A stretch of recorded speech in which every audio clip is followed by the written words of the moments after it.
Virtual desktop एक नया feature Windows 10 में ऐड किया गया है और ये बहुत ही बढ़िया फीचर है। इस फीचर को जानने से पहले हम टास्क व्यू के बारे में जान लेते हैं। आपके पास यहाँ टास्क बार पे एक टास्क व्यू के नाम से एक बटन रहता है।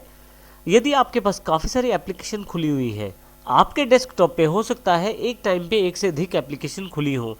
जैसे 3 एप्लीकेशन आपके सामने खुली हुई हैं और इसके अतिरिक्त 2 एप्लीकेशन मेरे पास मिनिमाइज्ड है, परंतु मैं चाहता हूं कि कौन कौन सी इस वक्त एप्लीकेशन मेरे पास डेस्कटॉप पे चल रही हैं वो सारी मैं टास्क व्यू से देख सकता हूं। टास्क व्यू पे सिर्फ मुझे क्लिक करना है। जितनी भी एक्टिव ऐप मेरे पास अभी डेस्कटॉप पे अवेलेबल है वो सभी की सभी एक प्रीव्यू के रूप में मेरे पास स्क्रीन पे दिखाई देनी शुरू हो जाएंगी। यदि मैं दोबारा क्लिक करूंगा यही टास्क व्यू पे तो फिर से वापस अपने सिंपल डेस्कटॉप मोड में वापस आ जाऊंगा। टास्क व्यू एक इम्पोर्टेंट फीचर है विंडोज 10 में। आप यहाँ से किसी भी ऐप पे डायरेक्टली क्लिक करके उसे ओपन कर सकते हैं और आसानी से सभी ऐप्स को ऑर्गेनाइज कर सकते हैं। परंतु विंडोज 10 में एक नया फीचर ऐड किया गया है जिसका नाम है वर्चुअल डेस्कटॉप। टास्क व्यू की सहायता से आप वर्चुअल डेस्कटॉप भी बना सकते हैं। इसका अर्थ ये है कि आप एक समय पे एक से अधिक डेस्कटॉप पे अपनी एप्लीकेशंस को रख सकते हैं। पहले हम बात करते हैं एक से अधिक डेस्कटॉप कैसे बना सकते हैं। आप जब आप टास्क व्यू पे क्लिक करते हैं तो आपके पास यहाँ पे राइट हैंड साइड पे न्यू डेस्कटॉप के नाम से एक बटन अवेलेबल हो जाता है। यदि मैं इस बटन को क्लिक कर दूं तो आप देखेंगे यहाँ पे आपके पास टास्क व्यू बार अवेलेबल हो गई है जिसमें डेस्कटॉप 2 नाम से एक अलग से प्रीव्यू अवेलेबल हो गया है डेस्कटॉप का।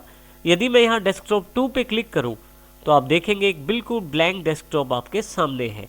अब यहाँ पे आपका डेस्कटॉप बंद नहीं हुआ है, बस केवल वो अभी नॉन एक्टिव हुआ है, अर्थात अभी आप उसे नहीं देख पा रहे हैं। यदि आप टास्क व्यू पे दोबारा क्लिक करें, डेस्कटॉप 1 पे आए तो आप फिर से उसे देख सकते हैं। इसी तरह से मैं फिर से डेस्कटॉप 2 पे वापस जा सकता हूँ। ना केवल मैं वर्चुअल डेस्कटॉप बना सकता हूँ, उनमें अलग से ऐप्स को मैं खोल भी सकता हूँ। जैसे कि यहाँ पे मैं स्टार्ट पे जाता हूँ और यहाँ पे मैं कैलकुलेटर ऐप को खोल लेता हूँ। इसी के साथ में मेरे पास यहाँ दूसरे डेस्कटॉप में अलग से एक ऐप अवेलेबल हो गई है। यदि आप यहाँ ध्यान दें तो पहले वाले डेस्कटॉप की सभी एप्लीकेशन डेस्कटॉप 1 पर ही है। डेस्कटॉप 2 पे केवल कैलकुलेटर वाली ऐप ही अवेलेबल है। यहाँ मैं टास्क व्यू पे दोबारा क्लिक करता हूँ और फिर से डेस्कटॉप 1 पे चला जाता हूँ। इस प्रकार मैं आसानी से डेस्कटॉप के बीच में स्विच कर सकता हूँ। आप जितने चाहें उतने डेस्कटॉप बना सकते हैं अपनी सुविधा अनुसार। यहाँ मैं फिर से न्यू डेस्कटॉप पे क्लिक कर देता हूँ तो मेरे पास एक तीसरा डेस्कटॉप फिर से अवेलेबल हो जाता है जो बिल्कुल ब्लैंक है और इसमें मैं यहाँ पे कैलेंडर वाली एप्लीकेशन क्लिक करके खोल देता हूँ। इसका अर्थ ये हुआ कि आप एक समय पे एक से अधिक डेस्कटॉप के साथ आसानी से काम कर सकते हैं और आप अपनी चीज़ों को आसानी से ऑर्गेनाइज कर सकते हैं। जैसे कि मेरे पास जो जितने भी टेक्सचुअल एप्लीकेशंस हैं वो सारी एक डेस्कटॉप पे हैं और दूसरी डेस्कटॉप पे केवल कैलकुलेटर अवेलेबल है और तीसरी वाली पे सिर्फ कैलेंडर अवेलेबल है। ना केवल आप टास्क व्यू में वर्चुअल डेस्कटॉप बना सकते हैं बल्कि एक डेस्कटॉप की ऐप को दूसरे डेस्कटॉप पे आप मूव भी कर सकते हैं। आइए इसको देखते हैं। यहाँ टास्क व्यू पे क्लिक करें।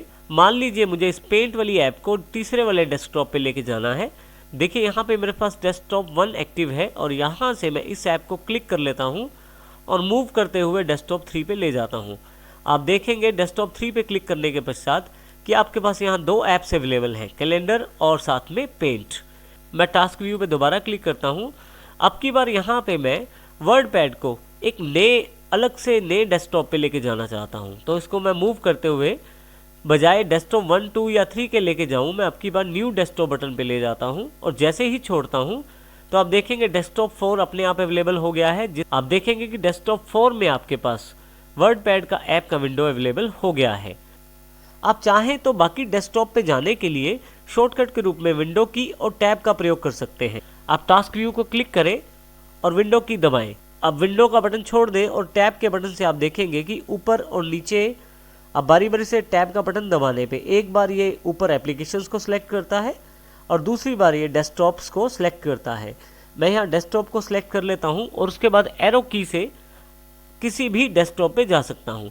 जिस डेस्कटॉप पे मुझे जाना है वहाँ एंटर कर दूंगा तो मेरे पास वो डेस्कटॉप अवेलेबल हो जाएगा। इसके अतिरिक्त यदि टास्क व्यू में जाकर आप किसी डेस्कटॉप को क्लोज करते हैं, उस डेस्कटॉप पे जितनी भी ऐप्स इस वक्त एक्टिव है या ओपन है वो क्लोज नहीं होंगी, बल्कि वो सभी ऐप्स इससे पिछले वाले डेस्कटॉप पे ट्रांसफ़र हो जाएंगी। जैसे कि मैं डेस्कटॉप 4 को क्लोज करता हूँ यहाँ पे, तो आप देखेंगे कि डेस्कटॉप 3 में वर्ड पैड का ऐप अवेलेबल हो गया है।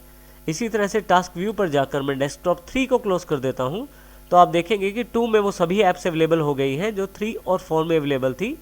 और यदि मैं केवल एक डेस्कटॉप चाहता हूँ, इसको भी क्लोज कर देता हूँ, जितनी भी बाकी सभी डेस्कटॉप पे अवेलेबल ऐप्स थी वो सभी मेरे इस सिंगल डेस्कटॉप पे अवेलेबल हो गई है। इस प्रकार मैं वर्चुअल डेस्कटॉप का प्रयोग कर सकता हूँ अपनी सभी खुली हुई फाइल्स, फोल्डर्स या ऐप्स को ऑर्गेनाइज करने में और प्रयोग करने में।